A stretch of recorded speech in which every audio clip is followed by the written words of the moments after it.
to startups and teaching people to be entrepreneurships and to be entrepreneurs, like, what do you think is the most important element for a successful startup, especially in sports? I think it's the team. The team is what leads a startup to be successful or not. Because if they are motivated and they have the knowledge to at least start building what they believe, they will be more willing to learn and to overcome the hard situations in this process. And it's more about believing, never giving up, like there will be hard times, and as many books as I read about other successful entrepreneurs, that they say after your 50th year with the company is when things start showing up and happening, that you really feel comfortable that you were able to build it. So like there are kids that they are just trying to become an entrepreneur, as we could say like that they put themselves a time like 2 years, and if in 2 years it does not work, I'm not going to continue. But they do not know that they are still on the process and in a critical time, that after that is when things are going to show up. So it's about the perseverance that they could have to build and also be surrounded by people that are really keen to help you with their experience and networking, because it's about people. People can open doors that leads you to be, successful or not in your business, or at least allow you to try new things and see if they're going to work or not. Because if not, you have learned, you have experience, and you have dedicated time to something that you really love. That is, work on the sports industry for many people. So I think that's an important. Yeah. So one of the things that we didn't touch, and now you just mentioned to me, is that the fact that you moved a lot and you tried new things in your way.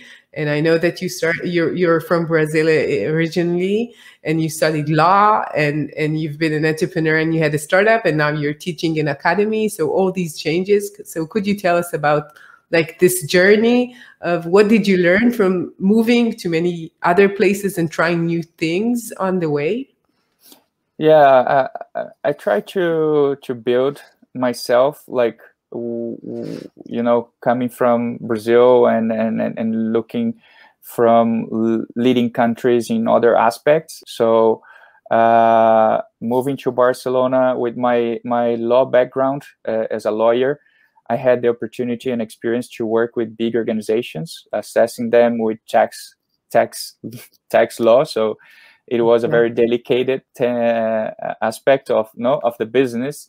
So I think this law background gave me the possibility to see and understand what were the implications that a company might face or an entrepreneur might face while they're building a company, because it's all about bureaucracy in all countries. There are some change, but it's all about that.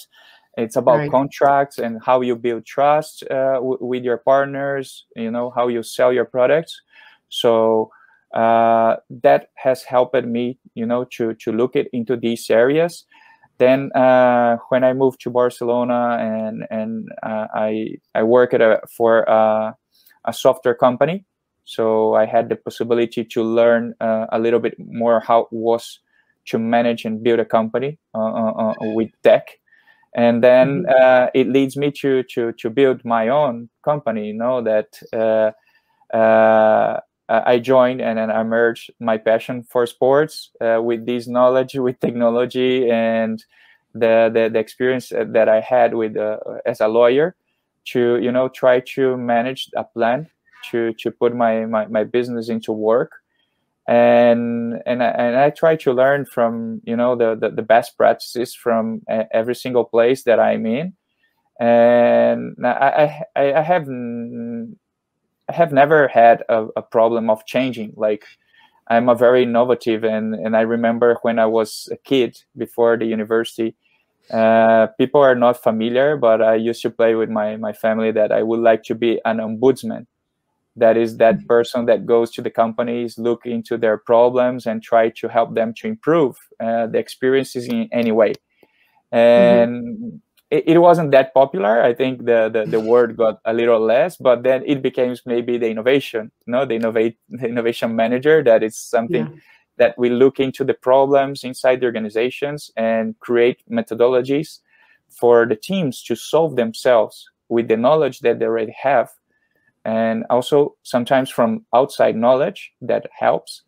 But I'm a very, I'm a person that I have been playing football my entire life. So I had the possibility to meet and know a lot of people and connect. So makes me a very social person, which I like to be in contact with people. I learn a lot.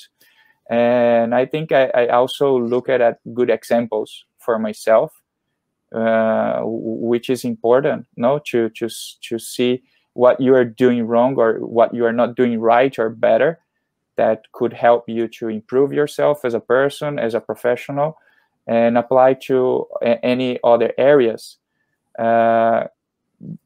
Just considering my academic background, I have been always care and looking for education. Like it was the only way to upgrade my level. So education was very important for me since the beginning.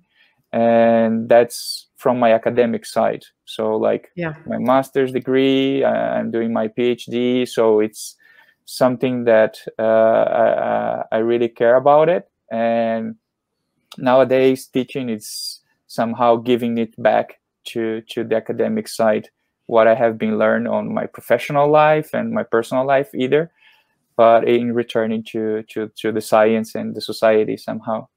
Yeah.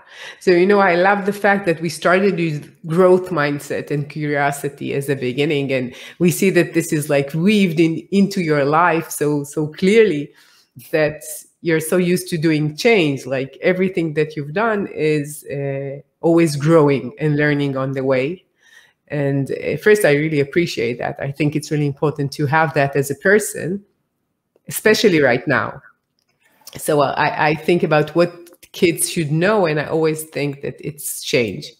They need to know how to change. Yeah, I'm a very optimistic person, so I think change. There are some conditions that are imposed by life to us, and we have to change whenever you don't want it. Yeah. But there are changes that it competes to us to do it. So it's pretty much about, if you want to generate new thoughts, you have to create new connections in your brain. And if you do and repeat the same, you are not going to do it. And it applies also to sports. Like I do know some evaluation about the different training systems. And I keep thinking how to develop, but I need support from other ones to develop these ideas. But it's like, if you train a football for kids and you put a kid to play, as a midfield since he started, and you never put him in other positions, even for just in a training sessions, they would never know how is to be on the other position.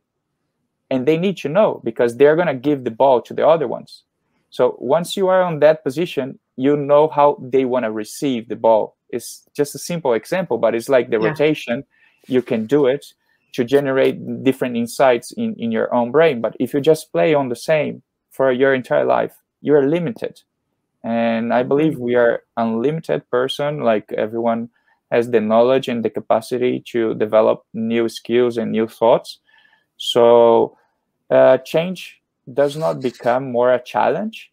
It just becomes a normal thing in life that you accept, and you do not face with so many difficulties or barriers alongside the process.